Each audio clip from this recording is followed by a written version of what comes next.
하이신 중국어. 내일은 내가 바로 중국통.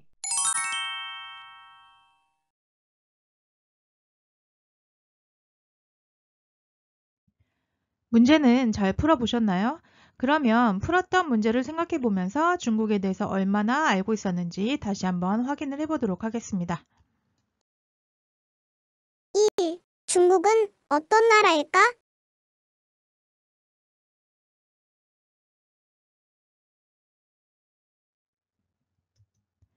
우리나라의 정식 명칭인 대한민국을 줄여서 한국이라고 부르는 것처럼 중국도 정식 명칭이 있어요. 중국의 정식 명칭을 뭐라고 할까요? 혹시 아는 사람? 같이 한번 읽어볼게요. 중화인민공화국. 7글자 기억해두세요. 다시 한번 중화인민공화국. 중국어로는 중화人民共和国라고 불러요. 따라해볼까요? 중화人民共和国. 중화人民共和国. 잘했어요. 자, 다음으로 중국의 국기에 대해서 알아볼게요. 중국의 국기는 무슨 색깔? 그렇죠. 빨강색. 별이 몇 개? 별이 5개. 그래서 별이 5개. 5성. 빨간 깃발 홍기. 합쳐서 5성 홍기라고 불러요. 중국어로도 읽어볼게요. 5星红旗. 다시 한번 5星红旗. 자, 중국의 국기는 의미가 있겠죠. 붉은색은 혁명, 노란색은 황인종이나 광명을 나타내고 가장 큰 별은 공산당, 나머지 작은 별은 노동자, 농민, 지식인, 자본가 등 계급을 나타낸대요. 거대한 중국. 지금 지도에서 보는 것처럼 우리나라와 비교했을 때 중국의 면적이 굉장히 넓죠. 자, 우리나라, 중국. 중국은 남한의 96배, 한반도의 44배 크기라고 해요. 전 세계적으로 러시아, 캐나다, 미국, 중국 순으로 중국이 전 세계에서 4번째로 크네요. 중국의 인구는 또 어떤가요? 약 14억 4천만 명으로 전 세계 5분의 1을 차지하고 있는 인구 대국이죠. 정말 어마어마하네요. 중국의 주요 도시를 살펴볼까요? 중국은 우리나라의 도에 해당하는 23개의 성. 23개의 성, 얘네들. 그 다음에 다수의 소수민족이 함께 사는 5개 자치구. 5개 요 주황색 구역이 자치구를 나타내요. 다음 4개의 직할시. 자, 여기 분홍 아이들. 요 지역이 직할시를 나타내요.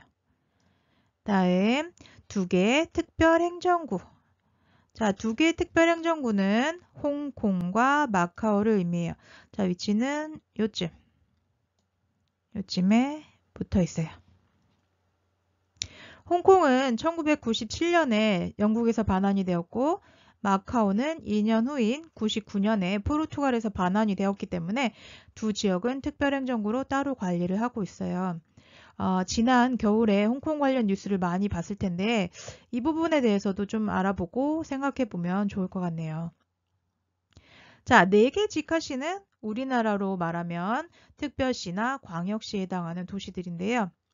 자, 지도를 보면서 위에서부터 같이 한번 쭉 외워볼게요.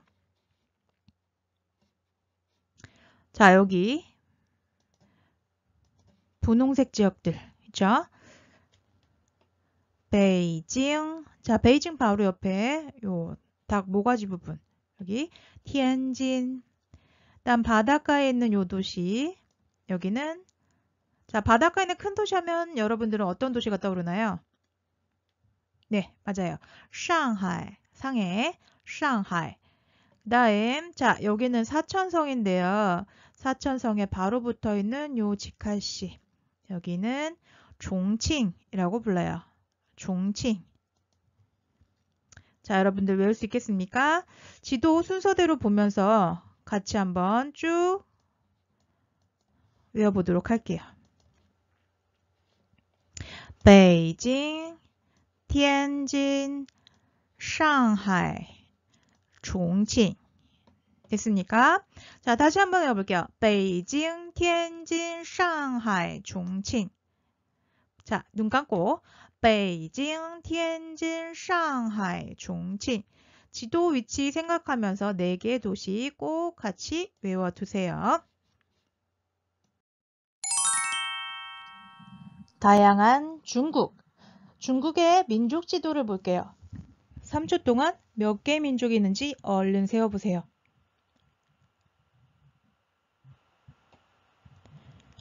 자, 몇 개? 30개? 40개? 다시 볼게요. 엄청 많죠. 우리에게 익숙한 조선족도 여기 보이네요. 중국은 총 56개 민족으로 이루어진 다민족 국가예요. 그 중에서도 한족이 92%를 차지하고 있어요. 나머지 8%를 55개의 소수민족이 차지하고 있어요. 자, 질문 잘 들어보세요. 중국은 총 몇 개의 민족으로 이루어져 있을까요? 55개? 56개? 네, 56개죠. 자, 그러면 중국은 소수민족이 모두 몇 개가 있을까요?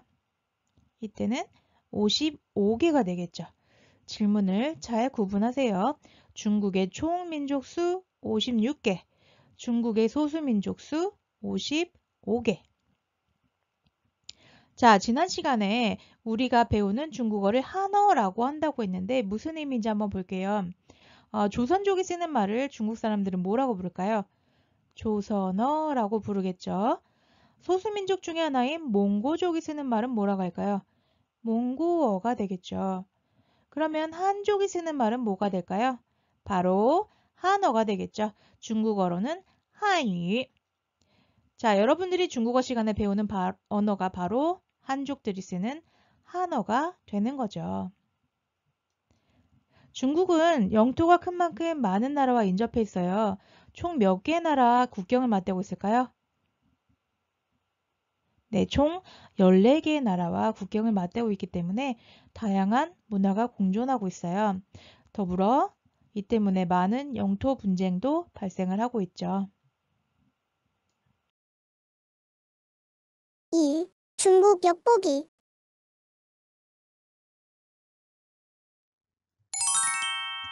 자, 포털 사이트에 중국을 한번 검색해 볼게요.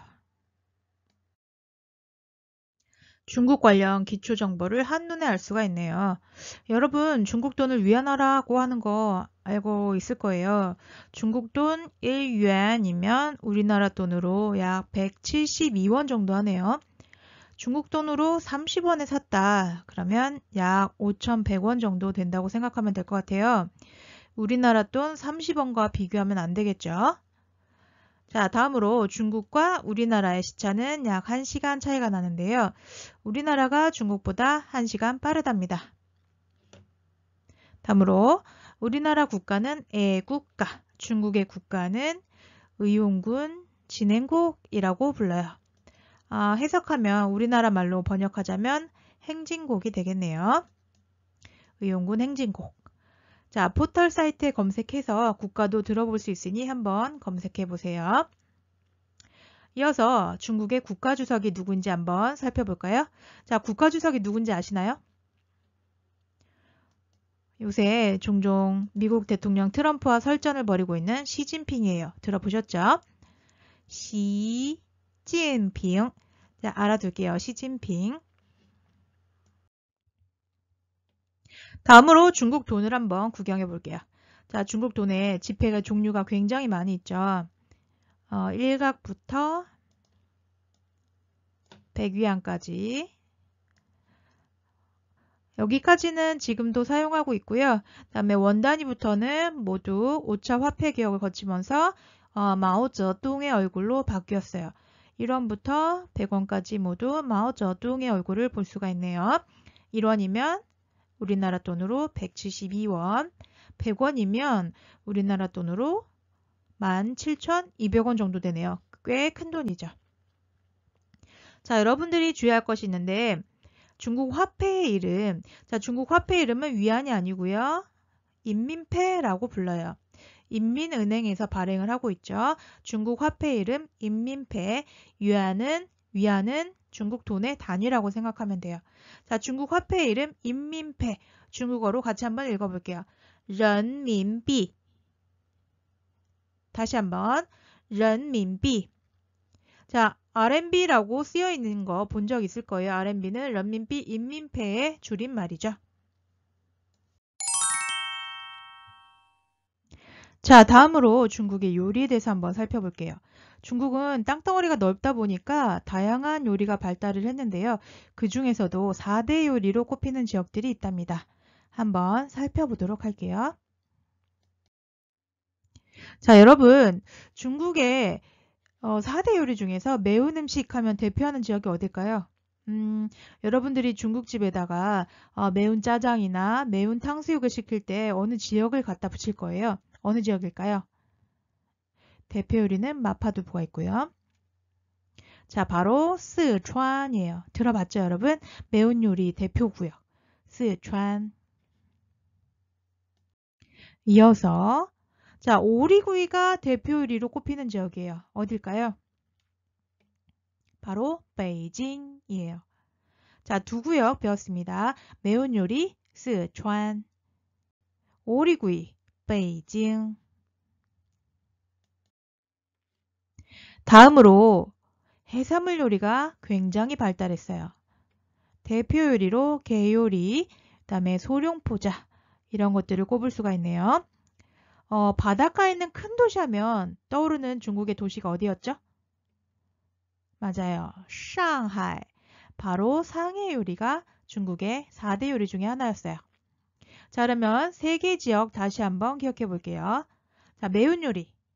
스촨, 오리구이, 베이징, 해산물 요리, 상하이. 됐습니까? 마지막으로 중국의 4대 요리 중에서 다양한 요리가 발달을 했고요. 대표 요리로는 딤섬, 디엔신, 그 다음에 탕수육을 꼽을 수가 있어요. 중국 요리에 대해서 다리 4개 달린 거는 책상 빼고 다 먹고, 하늘 나는 거는 비행기 빼고 다 먹고, 물속에 있는 거는 잠수함 빼고 다 먹는다. 이 말이 바로 이 지역에서 나왔어요. 어딜까요? 바로 광동이에요. 광동. 홍콩 바로 옆에 붙어 있는 도시죠. 광동. 그러면 4대 요리 다시 한번 기억해 볼게요.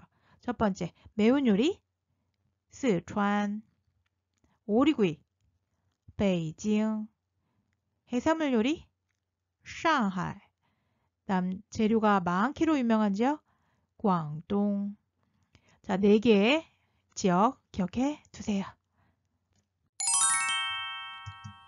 중국은 국제적인 행사들도 많이 개최해 왔어요. 여러분도 잘 알고 있는 2008년 베이징 올림픽부터 2010년 아시안게임과 엑스포 등등 큰 행사들을 해왔는데요. 2008년 베이징 올림픽이 몇 월 며칠에 열렸는지 혹시 여러분들 알고 있나요? 베이징 올림픽은 2008년 8월 8일 8시에 개최되었답니다. 그럼 여기에서 여러분들은 무엇을 할 수 있을 것 같아요? 맞아요. 중국 사람들은 팔을 굉장히 좋아한다는 거예요. 중국어로 돈을 벌다, 부자 되다 라는 의미의 파차이의 파와 팔의 발음이 비슷하기 때문인데요. 그러면 중국인들이 가장 싫어하는 숫자는 뭘까요? 우리나라 사람들하고 비슷한데. 네, 4를 제일 싫어한답니다. 이유는 뭘까요? 죽을 사. 맞아요. 자, 죽을 사는 중국어로 스. 그 다음에 숫자 4는 스. 발음이 비슷하기 때문에 중국 사람들도 우리나라 사람들과 마찬가지로 4를 제일 싫어한답니다. 중국의 과학기술도 나날이 발전하고 있는데 특히 우주과학 분야의 기술이 발달해 있어요. 세계에서 미국, 러시아에 이어 2013년에 유인 우주선인 션저우 10호가 발사 성공했고 2019년에는 청어 4호가 달 뒷면에 착륙해서 촬영한 사진을 전송했다고 하네요. 앞으로 달 탐사 계획도 있다고 하니까 우리나라도 힘냈으면 좋겠습니다. 3. 왜 중국어를 배워야 할까?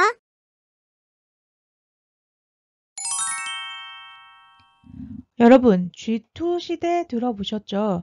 2000년대 중반에 들어 신흥 강국으로 부상한 중국과 초강대국인 미국이 세계의 영향력을 행사하는 두 나라라는 의미에서 생겨난 용어예요. 미국과 중국을 의미하죠. 2027년이면 중국이 구매력 기준 GDP에서 미국을 앞지를 것으로 예상이 된다고 합니다. 자, 우리나라하고의 관계를 한번 살펴볼까요? 우리나라와 중국은 1992년 수교를 맺은 이후에 정치, 경제, 사회면으로 꾸준히 밀접한 관계를 유지하고 있어요. 왜 중국어를 배워야 할까요? G2 시대에 세계 제2의 경제대국으로 중국은 세계적인 영향력이 굉장히 크죠. 우리나라 무역 흑자 가운데 80% 이상이 대중국 무역이에요. 우리나라의 최대 수출국이자 최대 투자국인 거죠. 중국 삼성은 삼성그룹 전체 매출의 25%를 책임지는 핵심이 되었고 중국 삼성에서 일하는 인력만 8만 5천 명에 이를 정도로 굉장히 많은 수를 차지하고 있어요. 삼성경제연구소에서는 중국어는 이제 단순한 의사소통 수단이 아니라 하나의 자본적 성격을 지니는 매우 가치 있는 글로벌 인프라다라고 얘기를 했습니다. 여러분, 전 세계에서 가장 많은 인구가 모국어로 사용하는 언어가 뭘까요? 네, 바로 중국어입니다. 전 세계 인구의 5분의 1 이상의 인구가 사용하는 언어가 바로 중국어죠.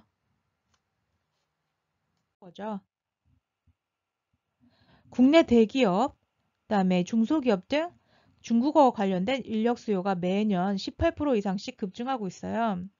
삼성에서 채용 승진 시에 중국어 특기자를 우대하기도 하고요. 여러분들이 아는 많은 회사들이 중국어 능통자에게 가산점을 부여하거나 아니면 혜택을 주고 있습니다. 기업의 채용 시 우대 조건으로 제시한 제2외국어 1위가 바로 중국어예요. 그 다음이 일본어, 그 다음 독일어, 스페인어 순으로 나타났네요. 자, 많은 사람들이 중국어 학습에 대해서 강조하고 있어요. 삼성그룹의 이건희 회장은 앞으로 중국어를 못하면 먹고 살기 힘들 것이다. 매일경제, 연합뉴스 등 언론사에서도 중국어 학습에 대해서 강조하고 있고요. 오바마 전 대통령도 미국에 있는 모든 10대들은 중국어를 배워야 한다라고 얘기를 한 적이 있어요. 다음 짐 로저스라는 유명한 투자가는 21세기는 단연코 중국의 시대가 될 것이다. 차라리 영어보다는 중국어를 배우는 게 더 낫다라고 얘기를 할 정도로 중국어에 대해서 강조를 하고 있는 거죠. 지금 이 순간 중국어를 배울 수 있는 기회를 잡으세요. 놓치지 마세요.